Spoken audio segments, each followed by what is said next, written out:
아버지의 장례식장은 화려했다. 조문객들이 흘리는 눈물보다 더 많은 돈이 흩날리는 곳. 나는 검은 상복을 입고 거울을 보며 넥타이를 고참했다. 거울 속에 비친 내 얼굴에는 슬픔보다는 앞으로 내가 누리게 될 막대한 부에 대한 기대감이 서려 있었다. 그래, 이제 이 제국은 내 것이다. 아버지가 평생을 바쳐 쌓아 올린 이 성의 유일한 주인은 바로 나, 장남인 나여야만 했다. 장례식이 끝나고 돌아온 저택은 이상하리만치 조용했다. 거실 중앙에 앉아 위스키를 한 잔 들이켜며 나는 아버지가 남기셨을 유언장을 떠올렸다. 당연히 모든 경영권과 재산은 내게 올 것이다. 숙부인 그가 옆에서 나를 보좌하며 아버지가 다져놓은 이 견고한 제국을 계속 유지해주겠지. 그는 늘 무뚝뚝했고 냉철했지만 내 앞에서는 항상 아버지가 시키는 대로만 움직이는 충실한 개 같은 존재였으니까. 무슨 생각을 그렇게 하나, 상주님? 갑자기 들려온 서늘한 목소리에 나는 몸을 움찔했다. 숙부였다.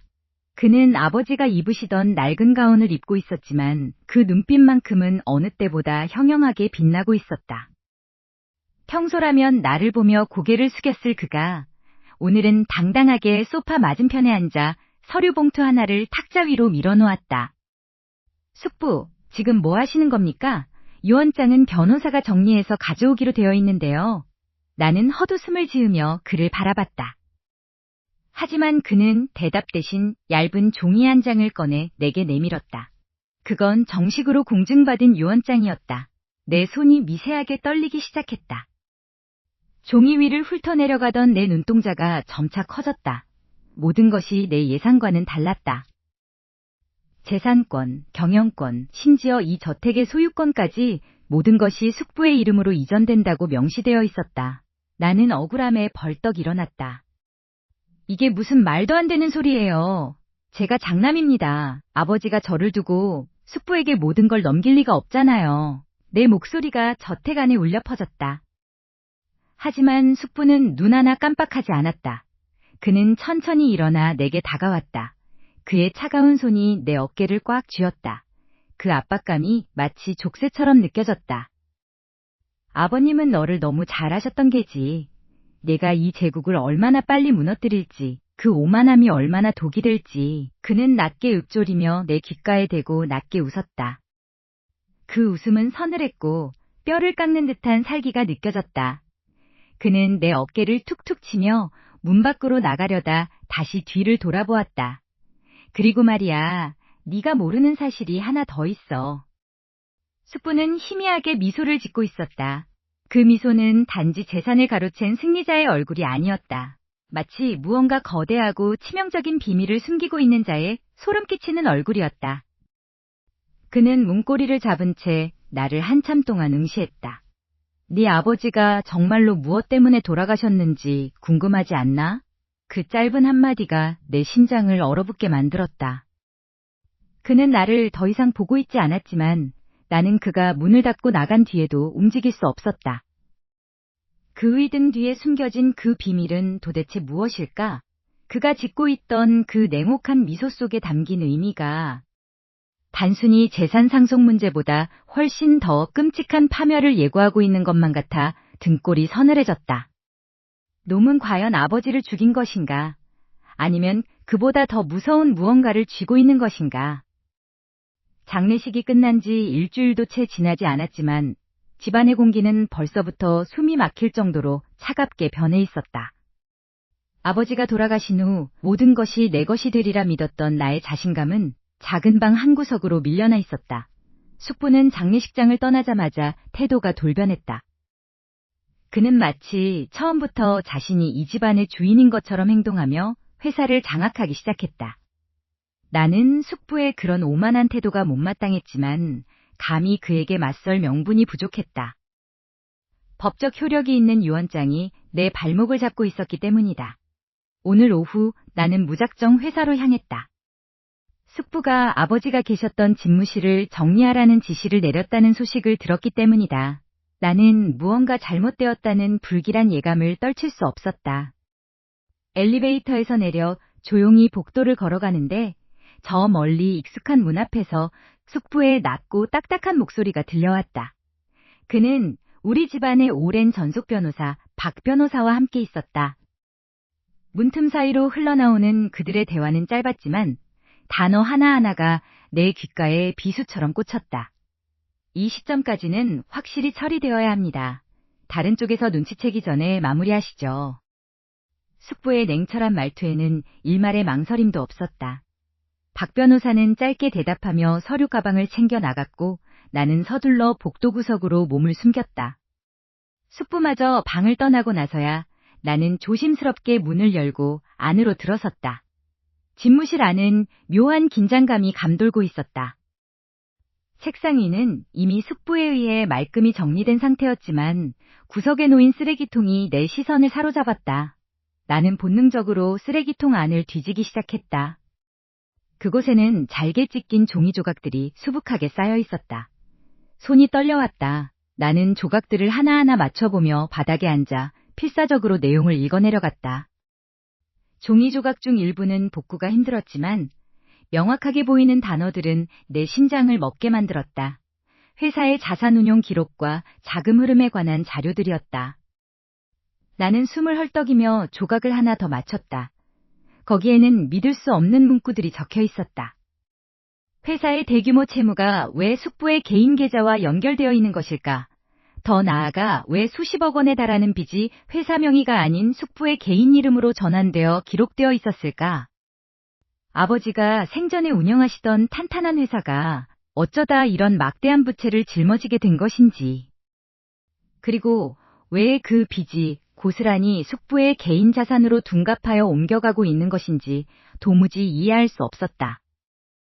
이 모든 것이 사기라면 아버지는 알고 계셨던 걸까? 아니면 숙부가 교묘하게 아버지를 속이고 이 거대한 덫을 설계한 것일까? 머릿속이 하얗게 타들어가는 기분이었다. 이제 나는 단순한 상속권 싸움을 넘어 우리 가문의 운명을 뒤흔들 거대한 음모의 한가운데에 서 있었다. 숙부의 그 차가운 눈빛이 방금 전 내가 목격한 서류들과 겹쳐지며 도저히 풀리지 않는 의문만이 내 귓가에 맴돌았다. 이 엄청난 빚을 왜 자신의 이름으로 돌려놓은 것일까? 이것이 의미하는 진짜 목적은 무엇일까? 손이 떨렸다. 서재 한 구석에 숨겨둔 가짜 DI 추기원장 사본을 다시 꺼내 들었을 때는 이미 새벽 3시가 넘어가고 있었다. 숙부의 그 오만한 미소가 자꾸만 눈앞에 아른거렸다. 아버지가 돌아가신 지 고작 일주일. 내 모든 세상이 무너졌지만 나는 이대로 주저앉을 수 없었다. 내 직감이 말하고 있었다. 이건 단순한 배신이 아니라 아주 정교하게 짜인 사기극이라고. 나는 떨리는 손을 진정시키며 돋보기를 집어들었다. 평소라면 거들떠보지도 않았을 서류 더미였지만 지금은 내 인생을 되찾을 유일한 동아줄이었다. 유언장의 끝자락, 아버지의 서명이 적힌 부분을 뚫어지게 쳐다보았다. 잉크가 번진 흔적은 없었다. 하지만 묘하게 이질적이었다. 아버지는 생전 당신의 고집만큼이나 독특한 필체로 서명하셨다. 특히 세자의 마지막 획을 가볍게 날리는 습관이 있었는데 지금 내 눈앞에 있는 문서 속의 서명은 지나치게 정갈하고 정석적이었다. 마치 어린아이가 정성 들여 베껴 쓴 것처럼. 다음 날 오전, 나는 사람들의 눈을 피해 도심 외곽의 허름한 필적 감정소를 찾았다. 낡은 간판 아래 백발의 노인이 돋보기를 쓴 채 나를 맞이했다. 나는 아무 말 없이 유언장을 내밀었다. 노인은 한참 동안 아무 말 없이 서류를 살피더니 형광등 아래의 문서를 비춰보며 낮은 탄식을 내뱉었다. 이거 진짜로 작성된 게 맞나? 무슨 뜻이죠? 잉크의 건조 상태가 달라. 여기 1페이지와 3페이지의 잉크 마름 정도가 시간차를 두고 기록된 흔적이 보여. 게다가 서명 부분의 미세한 압력 차이. 이건 분명히 작성된 시점이 서류의 본문과 다르네. 본문은 오래전에 타자로 친 것 같은데 서명은 최근에 찍어 누르듯 새겨졌어. 더 결정적인 건 노인이 마이크로렌즈를 가져다 대며 내게 손짓했다. 화면 속에는 종이의 섬유 조직이 크게 확대되어 있었다. 서명 주변에 잉크가 종이 섬유 사이로 스며든 패턴이 일반적인 펜 자국이 아니야. 이건 레이저 프린터로 정교하게 인쇄된 잉크의 번짐 현상과 흡사해. 즉, 누군가 아버지의 서명을 이미지 파일로 따서 고해상도로 출력해 붙여넣었을 가능성이 매우 커. 심장이 쿵 내려앉았다. 숙부의 냉철한 얼굴이 다시 떠올랐다. 그가 아버지의 신임을 얻기 위해 얼마나 필사적이었는지, 그리고 그 신임을 역이용해 얼마나 잔인하게 나를 내쳤는지, 모든 퍼즐이 맞춰지는 것 같았다. 하지만 이상했다. 숙부는 냉정하지만 치밀한 사람이다. 이렇게 허술하게 잉크 자국까지 남길 실수를 할 사람이 아니다. 나는 감정소를 나와 비오는 거리를 걸었다. 손에는 증거가 들려 있었지만 마음은 더욱 무거워졌다. 단순히 숙부가 이 모든 일을 꾸민 게 아닐지도 모른다는 의심이 들기 시작했다. 숙부 혼자서 이 정도의 정밀한 위조를 할 수 있을까? 아니, 그가 아버지의 필체 데이터를 어디서 구했단 말인가? 서늘한 바람이 목덜미를 스쳤다. 곰곰이 생각해보니 아버지의 집무실 비밀 서랍 열쇠는 항상 숙부의 관리하에 있었다. 하지만 그 서랍에는 오직 아버지의 개인적인 서신들만 들어있을 뿐이다. 누군가 더 깊숙한 곳에서 정보를 빼내지 않았다면 불가능한 일이다. 나는 휴대폰을 꺼내 숙부의 통화 기록을 추적하던 사설업체에 메시지를 보냈다. 잠시 후 업체로부터 사진 한 장이 전송되어 왔다. 어두운 지하주차장, 숙부가 누군가와 은밀하게 서류 봉투를 주고받는 모습이었다. 사진 속 상대의 얼굴을 확인한 순간 나는 그 자리에 멈춰서고 말았다. 아버지가 가장 신뢰했던, 아니, 사실상 우리 집안의 모든 금전적 흐름을 완벽하게 꿰뚫고 있던 사람. 바로 우리 집안의 전속 변호사이자 아버지의 30년 지기 친구인 강 변호사였다. 그렇다면 숙부는 그저 꼭두각시였던 걸까? 아니면 숙부조차도 모르는 제3의 인물이 이 모든 거대한 판을 흔들고 있는 것일까? 내 등 뒤로 누군가 서 있는 것 같은 서늘한 기운이 느껴졌다. 나는 황급히 뒤를 돌아보았지만 거리에 흩날리는 빗줄기 사이로 낯익은 검은색 세단 한 대가 서서히 속도를 줄이며 내 쪽으로 다가오고 있었다. 유리창 너머로 보이는 차가운 눈빛을 가진 남자의 실루엣. 그가 왜 지금 여기 있는 거지? 설마 내 뒤를 밟고 있었던 건가? 이 판의 진짜 설계자는 내가 생각한 것보다 훨씬 더 가까운 곳에 숨어서 나를 지켜보고 있었던 것이다. 과연 그 검은 차에서 내릴 사람은 누구인가? 그리고 그가 쥐고 있는 진짜 계획은 대체 무엇일까? 서랍 구석에 처박혀 있던 낡은 열쇠가 마침내 제 주인을 찾았다. 아버지의 서재, 그 육중한 마호가니 책상 밑에 숨겨져 있던 비밀 금고를 여는 순간 나는 비로소 깨달았다. 지난 며칠간 내가 파헤치고 다녔던 것들은 빙산의 일각에 불과했다는 사실을 말이다. 떨리는 손으로 서류 뭉치를 꺼내 펼쳤다. 종이 끝이 누렇게 발해 있었지만 그 안에 적힌 숫자와 지명들은 너무나 선명해서 오히려 비현실적으로 느껴졌다. 그것은 단순히 유언장을 조작해 재산을 가로채려는 수준의 장난이 아니었다. 숙부가 뒤에서 조정하고 있던 거대한 그물망의 실체였다. 서울의 신장부라 불리는 노른자 윗땅, 아버지와 평생을 함께했던 그 빌딩의 명의가 내 이름도 아버지의 이름도 아닌 에이플랜 홀딩스라는 낯선 법인으로 넘어가 있었다. 등기부 등본상의 이전 날짜는 아버지가 병상에서 의식조차 불분명했던 바로 그 시점이었다. 이럴 수가. 아버지의 자산을 이런 식으로 갉아먹고 있었다니. 나는 헛웃음을 터뜨렸다.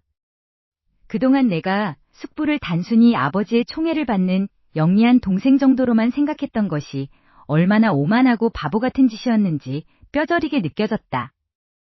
그는 단지 경영권을 뺏으려던 것이 아니었다. 회사 전체를 껍데기만 남기고 알맹이를 통째로 털어갈 작정이었던 것이다. 서류 속에 복잡한 자금 흐름도를 따라가던 내 손끝이 미세하게 떨렸다. 차명 계좌, 위장 매매, 불투명한 자산 이동, 이 모든 것이 한 사람의 치밀한 설계 아래 움직이고 있었다. 숙부의 냉철한 얼굴이 머릿속에 떠올랐다. 항상 정중하게 허리를 굽히고 아버지의 유지를 받들겠다며 눈물까지 흘리던 그 가증스러운 모습이. 그는 이미 몇 년 전부터 이 모든 판을 짜놓고 내가 어리숙하게 굴며 기회를 틈타기만을 기다렸던 것일지도 모른다. 내 자신감은 그에게 그저 어린아이가 장난감을 뺏기지 않으려 발버둥치는 귀여운 투정으로 보였겠지. 창밖으로 쏟아지는 도시의 불빛이 오늘따라 잔인하게 밝았다. 이 증거들만 있으면 검찰청 앞까지는 아니더라도 적어도 이 사회의 흐름을 바꿀 수 있는 강력한 무기가 될 것이라 확신했다. 나는 심장이 터질 것 같은 고통 속에서도 희열을 느꼈다. 이제야 드디어 반격을 시작할 수 있다는 생각에 등 뒤로 식은땀이 흘렀다. 나는 거실로 나가 술 한 잔을 들이켰다. 얼음이 잔에 부딪히는 소리가 고요한 저택을 가득 채웠다. 이제 내일 아침 숙부의 그 오만한 얼굴을 제대로 박살내주겠어. 나는 굳은 결심을 안고 다시 서재로 향했다. 모든 것을 원점으로 돌릴 증거, 내 인생의 마지막 동아줄을 안전한 곳에 보관해두기 위해서였다. 서재문을 열자마자 익숙한 한기가 나를 반겼다. 금고 앞에 쪼그려 앉아 조심스럽게 다이얼을 돌렸다. 탁 하는 소리와 함께 금고문이 열렸다. 하지만 그 안은 텅 비어 있었다. 심장이 덜컥 내려앉았다. 방금 전까지 내 손에 쥐어있던 그 서류들이, 내 미래를 담보하고 있던 그 수많은 계약서와 인감들이 말끔히 사라져 있었다. 금고 바닥은 마치 아무것도 없었던 것처럼 차갑고 매끄러웠다. 나는 미친 듯이 금고 안쪽을 뒤졌지만 종이 조각 하나, 먼지 하나 남아있지 않았다. 문득 책상 위에 놓인 익숙한 만년필 하나가 눈에 들어왔다. 숙부가 평소 즐겨 쓰던, 아버지에게 선물 받았다고 자랑하던 바로 그 만년필이었다. 나는 등 뒤로 소름이 돋는 것을 느꼈다. 누군가 내가 들어오기 직전까지 이 자리에 있었다. 내가 무엇을 찾아냈는지 이미 다 알고 있다는 듯이 서재의 공기가 무겁게 가라앉았다. 나는 천천히 고개를 돌려 문 밖을 응시했다.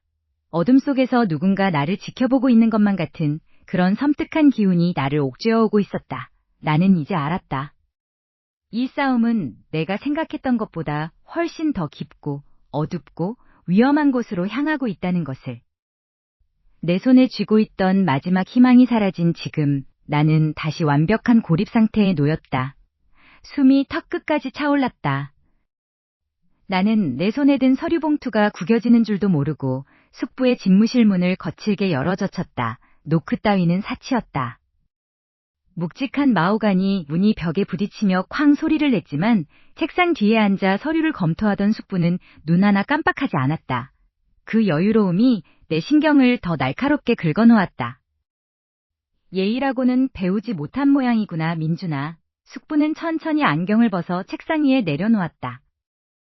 그의 눈빛은 얼음장처럼 차가웠고 그 속에는 나를 향한 경멸이 짙게 배어 있었다. 나는 거친 숨을 몰아쉬며 그 앞으로 다가가 증거가 담긴 서류들을 책상 위로 내던졌다. 종이들이 흩어지며 커피잔을 건드렸지만 그는 아랑곳하지 않았다. 이게 다 뭡니까? 회사 부동산을 헐값에 자기 회사로 빼돌리고 아버지 뒤에서 이런 파렴치한 짓을 벌인 이유가 뭡니까? 당장 경찰서로 가서 모든 걸 밝히기 전에 그 서류에 적힌 것들 전부 되돌려 놓으세요. 숙부, 당신은 그저 이 집안의 머슴일 뿐이었어요. 감히 주인의 것을 탐하다니, 제정신입니까? 내 목소리는 떨리고 있었다. 분노인지 아니면 나조차 알 수 없는 두려움 때문인지 알 수 없었다. 숙부는 조용히 의자를 뒤로 밀며 일어났다. 그는 마치 굶주린 짐승을 구경하는 조련사처럼 천천히 내 쪽으로 걸어왔다. 그의 그림자가 나를 덮쳤다. 민준아, 넌 언제나 그랬지. 현실 감각은 결여되어 있고 허황된 자신감만 가득한 아이였어. 네, 아버지가 왜 너를 후계자로 고려조차 하지 않았는지 정말로 몰라서 묻는 거니? 헛소리 마세요. 아버지는 저를 믿으셨어요. 당신이 그 위조된 유언장으로. 위조? 숙부가 비릿한 웃음을 지으며 재킷 안주머니에서 작은 녹음기를 꺼냈다. 이게 위조인지 아니면 네가 그토록 믿었던 아버지의 진짜 진심인지 직접 들어보지 않겠니?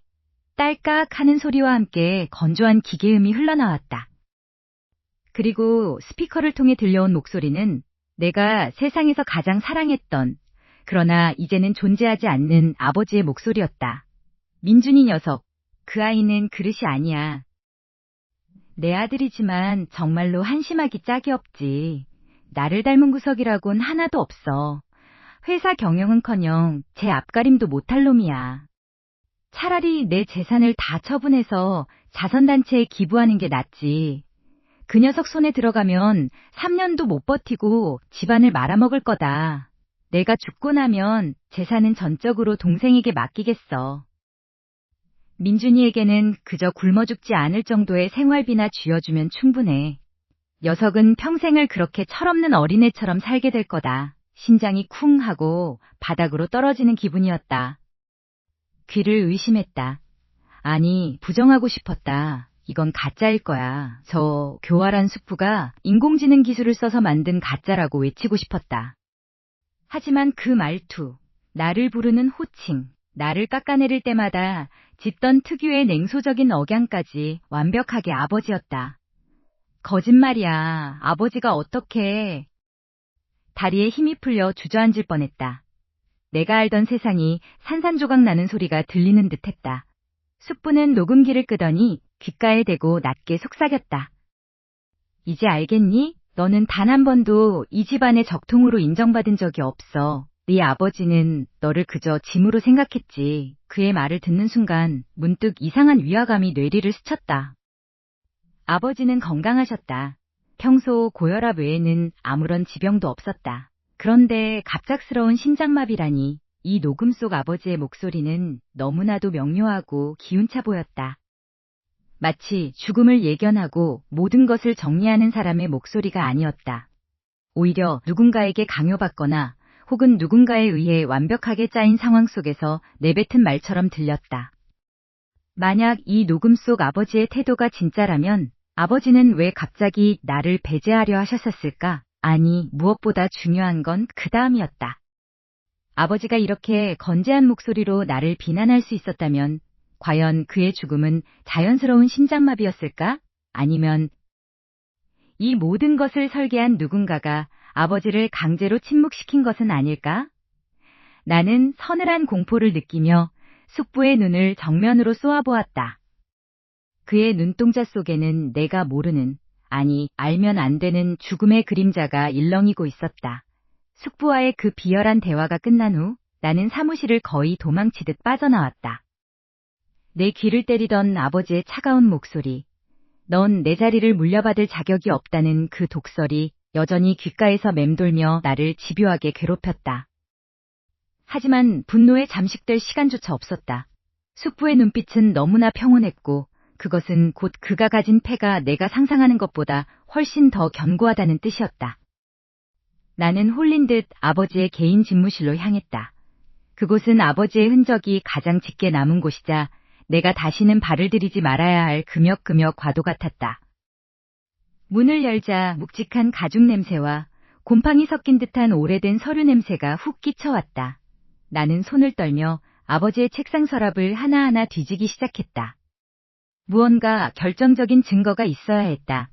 숙부가 어떻게 그렇게 완벽하게 가짜 DI 추기원장을 만들고 인감을 도용했는지 밝혀낼 연결고리가 필요했다. 한참을 뒤지던 중 나는 책상 하단 구석에 테이프로 고정된 낡은 서류 봉투 하나를 발견했다. 그것은 겉면에 아무런 표시도 되어 있지 않았지만 왠지 모를 위압감을 풍기고 있었다. 봉투 안에는 지난 몇 년간의 은밀한 거래 내역이 담긴 명세서들이 빽빽하게 들어있었다. 내가 주목한 것은 특정 날짜에 반복적으로 찍혀있는 아버지의 것과는 미세하게 다른 인감의 형체였다. 내 손이 떨렸다. 이건 단순한 횡령이 아니었다. 이 정도로 치밀하게 회사의 지분을 야금야금 빼돌리고 가짜 서류를 유통했다면 이건 회사를 내부에서부터 갉아먹어 완전히 무너뜨리려는 거대한 포식자의 계획이었다. 대체 누가 아버지의 인감을 이렇게까지 완벽하게 복제해서 보관하고 있었던 거지? 나는 증거물을 살피다 문득 한 가지 사실을 깨달았다. 아버지의 인감을 관리하고 매일 아침 서류를 정리하던 사람은 오직 단 한 명뿐이었다. 바로 우리 집안의 대소사를 20년 넘게 챙겨온 비서실장, 김 실장이었다. 그는 아버지의 그림자였고 나에게는 삼촌보다 더 따뜻하게 조언을 건네던 친근한 어른이었다. 나는 떨리는 손으로 책상 밑 보관함 깊숙한 곳에서 예전에 아버지가 사용하던 태블릿 PC를 꺼냈다. 전원이 켜지자 자동 로그인된 메신저 창이 눈에 들어왔다. 수신인은 숙부, 발신자는 다름 아닌 김 실장이었다. 메시지 내용은 끔찍할 정도로 간결했다. 오늘 회장님의 서명은 완벽했습니다. 다음 단계로 넘어가시죠? 나는 숨이 멎는 줄 알았다. 숙부가 내게 보여주었던 그 잔인한 유언장은 김 실장의 손끝에서 완성된 것이었다. 단순히 상속권 다툼인 줄만 알았던 이 모든 일이 사실은 내가 가장 신뢰하고 의지했던 아버지의 오른팔이라 믿어 의심치 않았던 그 사람의 치밀한 각본이었다는 사실이 내 머릿속을 강타했다. 거실에서 들려오는 발소리에 나는 급히 태블릿을 끄고 몸을 숨겼다. 문손잡이가 천천히 돌아갔다. 서늘한 공기가 방 안으로 파고들었다. 나는 어둠 속에서 문을 열고 들어오는 이의 실루엣을 보았다. 그는 내가 가장 어릴 적부터 나를 무등 태워주고 내 고민을 들어주며 나의 유일한 편이라 믿어왔던 사람이었다. 그가 내 쪽을 바라보며 나지막이 속삭였다. 거기 계신 거 다 압니다, 도련님. 결국 나는 이 벼랑 끝에서 뛰어내리기로 마음먹었다. 숙부의 치밀한 계획이 비서실까지 손을 뻗었다는 사실을 알게 된 이상 더 이상의 시간은 나에게 독이 될 뿐이었다. 나는 결심했다. 오늘 당장 이사회가 열리는 본사 대강당에서 모든 진실을 폭로하겠노라고. 그것만이 내가 살 길이자 아버지가 남긴 회사를 지킬 수 있는 유일한 방법이라고 믿었다. 나는 단정한 정장을 차려입고 본사 로비에 들어섰다. 내 발걸음은 평소보다 훨씬 묵직했다. 수많은 임원과 직원들이 나를 보며 수근거렸다. 예전 같았으면 감히 누구 앞이라고 떠드느냐며 호통을 쳤겠지만 오늘은 달랐다. 나는 내 주머니 속에 들어있는 비서실장이 실토한 녹음본과 조작된 서류의 증거들을 꽉 움켜쥐었다. 대강당 문을 박차고 들어갔을 때 단상 위에서 보고를 하던 숙부의 얼굴이 잠시 굳었다가 이내 비릿한 미소로 바뀌었다. 이게 무슨 결례인가? 아직 회사의 일원이 아닌 자네가 여기서 뭘 하겠다는 건가? 숙부의 차분하고도 날카로운 목소리가 장내를 가득 채웠다. 나는 떨리는 숨을 고르며 마이크를 향해 다가갔다. 나는 준비했던 자료들을 단상 위로 흩뿌리며 외쳤다. 다들 똑똑히 보세요. 여기 있는 이 DI 추기원장은 조작되었습니다. 숙부님이 아버지의 병세를 이용해 비서실장과 결탁하고 회사를 통째로 집어삼키려 한 증거가 여기 있습니다. 순간 장내는 찬물을 끼얹은 듯 고요해졌다. 하지만 그 침묵도 잠시 임원석 곳곳에서 야유가 터져나오기 시작했다. 믿었던 이사들조차 나를 경멸 어린 눈빛으로 바라보았다. 장남이라는 사람이 아버지가 돌아가신 지 얼마나 됐다고 벌써부터 재산에 눈이 멀어 이런 짓을 벌입니까? 어제까지는 유산 상속을 운운하더니 이제는 유언장까지 위조라며 소란을 피우는 건가? 숙부는 여유롭게 자리에서 일어나 나에게 다가왔다. 그는 내 어깨를 툭툭 치며 마치 어린아이가 떼를 쓰는 것을 보듯 한심하다는 표정을 지었다. 자네가 아무리 현실 감각이 없기로서니 고인의 명예까지 더럽혀가며 이런 식으로 연극을 해야겠나? 회사 직원들은 다 알고 있지. 자네가 지난달에 저지른 횡령사고를 어떻게 수습했는지. 그런데 이제는 하다하다 나에게 누명을 씌워? 그의 말은 거짓이었다. 하지만 그 거짓이 사실처럼 포장되어 사람들 사이에 퍼져나갔다. 이사들은 하나둘 자리에서 일어나 나를 비난했다. 당장 이 사람을 밖으로 끌어내세요. 회사 품위를 떨어뜨리는 행동은 용납할 수 없습니다. 경호원들이 나를 거칠게 낚아챘다. 내가 가져온 증거물들은 바닥에 짓밟혔고 사람들은 내가 마치 탐욕의 눈먼 괴물이라도 된 양 나를 매도했다. 나는 그들의 눈에서 인간으로서의 존중이 완전히 사라졌음을 느꼈다. 나는 억울함에 소리쳤지만 내 목소리는 그들의 고함과 비웃음에 묻혀버렸다. 그날 오후 나는 회사에서 강제로 쫓겨났다. 내 사원증은 무효 처리되었고 개인 컴퓨터의 모든 액세스 권한도 차단되었다. 나는 집으로 돌아와 텅 빈 거실에 주저앉았다. 손이 떨려 물 한 잔을 제대로 마실 수 없었다. 모든 것이 계획대로였다. 숙부는 내 몰락을 완벽하게 설계했다. 내가 아무리 진실을 외쳐도 세상은 그를 믿었고 나를 탐욕스러운 장남으로 낙인 찍었다. 깊은 어둠 속에서 나는 앞으로 어떻게 해야 할지 고민했다.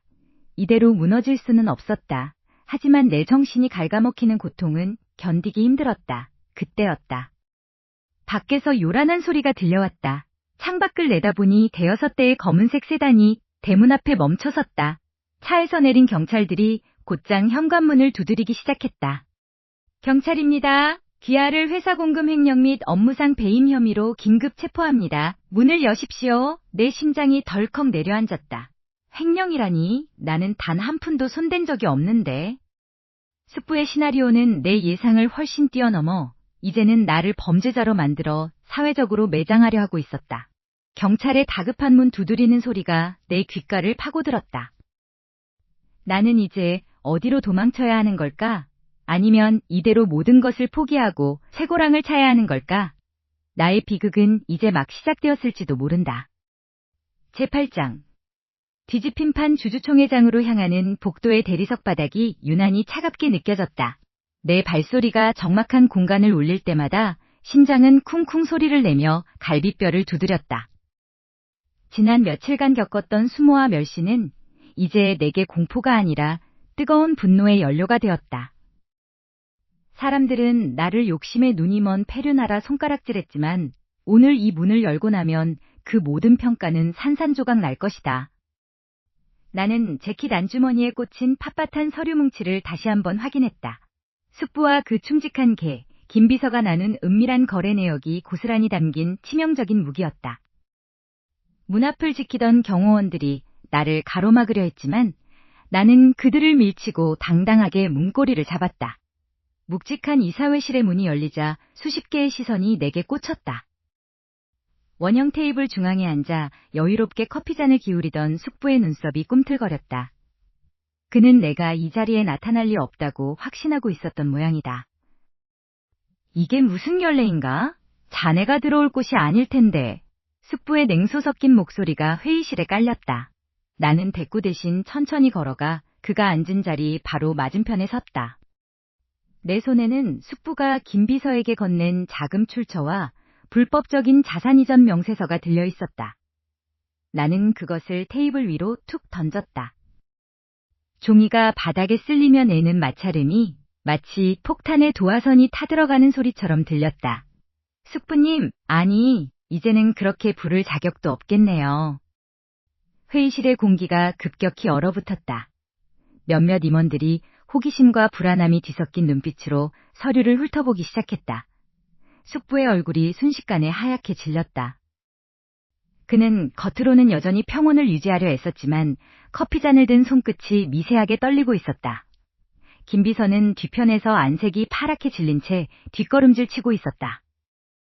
그들은 완벽하다고 믿었던 자신들의 범죄가 이렇게 적나라하게 까발려질 줄은 몰랐을 것이다.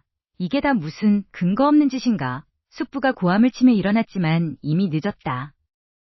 나를 둘러싸고 비웃음을 보내던 이사들의 시선이 흔들리기 시작했다. 그들은 누구의 배에 타야 안전할지 계산기를 두드리기 시작했다. 숙부의 권력 구조가 균열을 일으키는 소리가 들리는 듯했다. 나는 차가운 미소를 지으며 숙부의 눈을 뚫어지게 응시했다. 그는 이제 사냥꾼에서 사냥감으로 전락하고 있었다. 내가 그동안 당했던 굴욕을 몇 배로 되갚아줄 순간이 다가오고 있었다. 이게 근거인지 아니면 숙부님의 무덤인지는 여기 계신 분들이 판단하시겠죠. 말을 마치는 순간 내 목소리는 떨림 하나 없이 차분했다. 숙부는 당황하며 변명을 늘어놓으려 했지만 이사들 사이에서는 이미 수군거림이 번져나갔다. 배신감에 찬 얼굴로 숙부를 바라보는 사람들도 있었고 황급히 자신의 이익을 위해 자리를 뜨려는 움직임도 보였다. 나는 승리감을 만끽하며 잠시 숨을 골랐다. 이제 모든 것이 끝나는가 싶었다. 적어도 그 소리가 들리기 전까지는 말이다. 갑자기 회의실의 육중한 문이 거칠게 열렸다. 쾅 하는 굉음과 함께 사람들의 시선이 일제히 뒤를 향했다. 그 자리에 나타난 인물을 본 순간 나는 숨을 멈출 수밖에 없었다.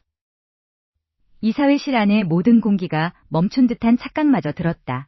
숙부의 얼굴은 공포 그 자체로 변했고 나 역시 경악을 금치 못한 채 그 자리에서 얼어붙고 말았다.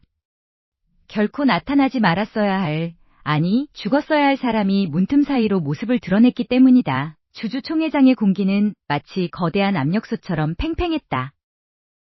내 손에 든 서류 뭉치가 바들바들 떨리는 것인지 아니면 바닥 자체가 진동하는 것인지 분간할 수 없었다. 숙부의 얼굴에 서려있던 그 오만한 미소가 서서히 깨져나가는 것을 보며 나는 비로소 숨을 쉴 수 있었다. 비서실장이 실성한 사람처럼 웃음을 터뜨리며 모든 것을 자백했을 때 회의실 안은 죽은 듯한 고요에 잠겼다. 하지만 그 정적은 승리의 축포가 아니었다. 그것은 파멸의 서곡이었다. 그래, 내가 이겼다고 치자. 그런데 이게 대체 무슨 의미가 있지? 숙부가 넥타이를 거칠게 풀어헤치며 나를 향해 낮게 읊조렸다. 그의 눈빛은 여전히 차갑고 냉철했다. 나는 그의 말에 대답할 수 없었다. 주머니 속에서 꺼낸 내 태블릿에는 이미 참담한 결과가 실시간으로 업데이트되고 있었다. 그가 지난 몇 년간 아버지의 병석 뒤에서 얼마나 치밀하게 우리 기업의 알짜 자산들을 페이퍼 컴퍼니로 빼돌렸는지 그 규모는 상상을 초월했다. 금고는 텅 비어 있었고 남은 것은 빚더미에 올라앉은 껍데기뿐인 지주사 주식뿐이었다. 나는 황금의 탑 위에 앉아있다고 믿었지만 실상은 모래 위에 쌓아 올린 찰나의 성을 지키려 발버둥치고 있었던 것이다. 아버지가 너를 왜 믿지 못했는지 이제야 좀 알겠니? 넌 그저 눈앞의 권력을 쫓는 어린애였을 뿐이야. 진짜 재산은 이미 내 손을 떠나 해외 계좌로 분산된 지 오래다. 네가 지금 이 증거들을 검찰에 넘긴들 내가 얻을 수 있는 건 무너진 회사의 파산 선고장뿐이야. 숙부의 말은 날카로운 비수가 되어 내 심장을 찔렀다. 나는 거울을 보듯 그를 응시했다.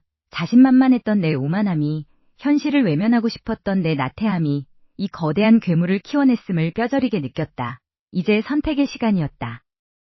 법의 심판을 빌려 숙부를 파멸시키고 나 또한 아버지의 자랑이었던 이 회사의 몰락과 함께 사회적 매장을 당할 것인가? 아니면 이 폐허가 된 사무실에서 서류 한 장 남지 않은 채 그저 내 이름 석자만을 가지고 다시 밑바닥부터 시작할 것인가? 손바닥에는 식은땀이 흥건했다. 서류를 꽉 쥔 손가락 마디가 하얗게 질렸다. 주변의 이사들은 모두 나를 벌레 보듯 하거나 동정어린 눈빛으로 바라보고 있었다. 그 어느 쪽도 내가 원했던 시나리오는 아니었다. 나는 텅 빈 회장석을 바라보았다. 아버지의 그림자가 그곳에 머물러 있는 것 같았다. 숙부, 이건 끝이 아닙니다. 나는 목소리를 가다듬고 그를 똑바로 쳐다보았다. 내 목소리는 떨리고 있었지만 그 어느 때보다 단단했다.